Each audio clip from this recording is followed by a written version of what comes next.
नमस्कार दोस्तों, मेरा नाम है विमल सिंह। बालाजी स्टडी अड्डा में आपका स्वागत है।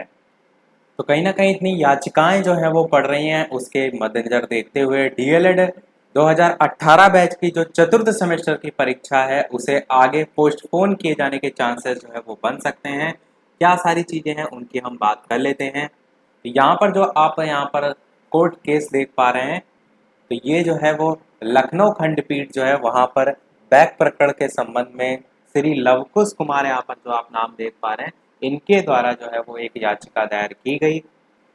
तो इसमें जो बैक प्रशिक्षु हैं बैक प्रकरण से संबंधित, उनके संबंध में क्या क्या प्लस पॉइंट जो है वो देखने को मिले हैं उसकी मैं बात कर लेता हूँ। तो यहाँ पर जो स्टार्टिंग के पॉइंट है, जैसे कि सेकंड पॉइंट दे रखा है, तो इसमें सारी चीज़ें लिखी हुई हैं कि डीएलएड कोर्स जो है वो पहले बीटीसी के नाम से जाना जाता था और कब चेंज हो गया। और इसमें जो प्रशिक्षु जिन्होंने दायर की उन्होंने अपने बारे में लिखा है कि वो एक सब्जेक्ट में फेल थे सेकंड सेमेस्टर।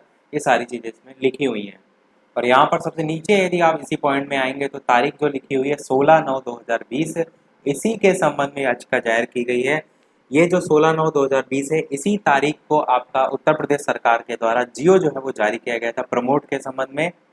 और ऊपर वाले पॉइंट में सारी चीज़ें मैंने आपको बताई कि अलग अलग तारीख में परीक्षा होने वाली थी। मार्च माह में परीक्षा कोविड के 19 के कारण जो है वो स्थगित हो गई। तो ये सारी चीज़ें सुनने के बाद जो समानता का अधिकार है कि बैक प्रशिक्षुओं को अलग से देखा जा रहा है, तो समानता का अधिकार का हनन हो रहा है, उसके संबंध में जो माननीय हाई कोर्ट है या लखनऊ खंडपीठ आप कह सकते हैं, उन्होंने क्या जो है वो ये सारी चीज़ें सुनने के बाद अपना जो डिसीजन है वो दिया, या कह सकते हैं क्या कुछ बताया। तो चौथे पॉइंट में यहाँ पर सारी चीज़ें लिखी हुई हैं कि जो प्रशिक्षु जिन्होंने जो है वो याचिका दायर की थी उनके संबंध में कि कुछ अच्छे स्टूडेंट और कुछ जो है उनको बैड स्टूडेंट करके आप कह सकते हैं, या जो फेल है उनके संबंध में यहाँ पर लिखा हुआ है कि उनको इक्वालिटी जो है वो नहीं दी जा सकती। यहाँ पर आप देख भी ले सकते हैं, उसके संबंध में लिखा है कि the patients are obviously not good students as some of them failed in one subject in the first semester and some of them in the second semester. Unequal cannot be treated equally, यानी कि सभी छात्रों को एक समान नहीं यहाँ पर तौला जा सकता। और यही चीज़ लास्ट लाइन में भी लिखी है कि student who have cleared all their examination in the first and second semester examination, उनके समान इनको इक्वलिटी जो है वो नहीं की जा सकती। इसी प्रकार पांचवें पार्ट में पॉइंट में लिखा हुआ है इसी जियो के संबंध में कि जो जियो को लेकर याचिका दायर की गई है उसे गलत नहीं ठहराया जा सकता। उसमें सारी चीज़ें जो है अपने आप में सही लिखी है।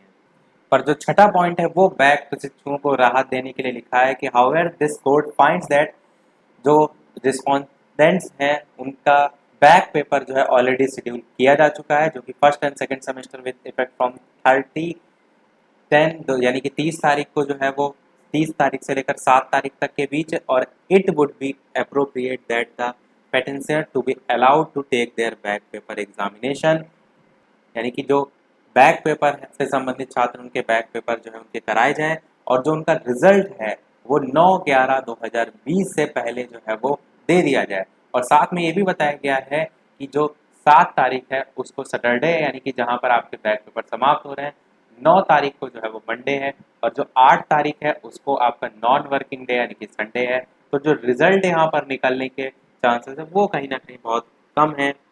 तो मात्र एक दिन में आपका जो बैक पेपर है उसका रिजल्ट, या कह सकते हैं उसकी कॉपियां चेक करके उसका रिजल्ट जो है वो घोषित नहीं किया जा सकता। ये जो है वो माननीय खंडपीठ जो है उनके द्वारा बताया गया। इससे एक चीज़ ये भी क्लियर हो रही है कहीं ना कहीं बैक प्रशिक्षुओं के संबंध में कि जो भी बैक प्रशिक्षु हैं वो अपना बैक पेपर देकर फोर्थ सेमेस्टर की जो परीक्षा है उसको दे सकते हैं। इसीलिए यहाँ पर बात भी की गई है कि एक रिजल्ट की लेकर के 7 तारीख तक जो है वो पेपर करा ली जाए, उसके बाद जो है वो रिजल्ट को लेकर यहाँ पर बात भी की गई है। नेक्स्ट पॉइंट की अगर बात करें तो 7वें पॉइंट में लिखा हो गया है चतुर्थ सेमेस्टर की परीक्षा के संबंध में कि चतुर्थ सेमेस्टर की परीक्षा को पोस्टपोन कर दिया जाए एक हफ्ते के लिए। ये पीएनपी जो है और एससीईआरटी जो है उसको एक सलाह के तौर पर जो है वो दिया गया है कि पोस्टपोन एक हफ्ता के लिए जो है वो कर दिया जाए। उसमें क्या होगा, जो आपके बैक पेपर यहाँ पर हैं उनको करा लिया जाए पहले, और उनमें जो छात्र पास हो जाते हैं उन्हें थर्ड सेमेस्टर की परीक्षा ना देनी पड़े और डायरेक्ट वो फोर्थ सेमेस्टर की परीक्षा जो है वो दे सकें।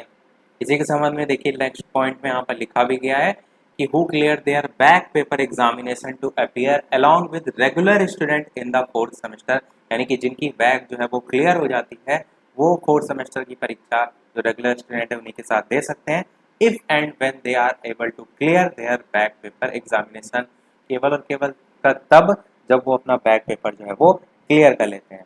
आगे लिखा हुआ है कि जो रिस्पोंडेंट्स है उसको माननीय खंडपीठ ने जो है वो रिस्पोंडेंट्स को 3 हफ्ते का जो है वो यहाँ पे लिखा है ना, पीरियड ऑफ 3 वीक्स, 3 हफ्ते का जो है वो समय दिया है। और साथ ही साथ जो पिटिशनर है उसको भी एफिडेविट फाइल करने के लिए 1 हफ्ते का समय जो है यहाँ पर दिया गया है।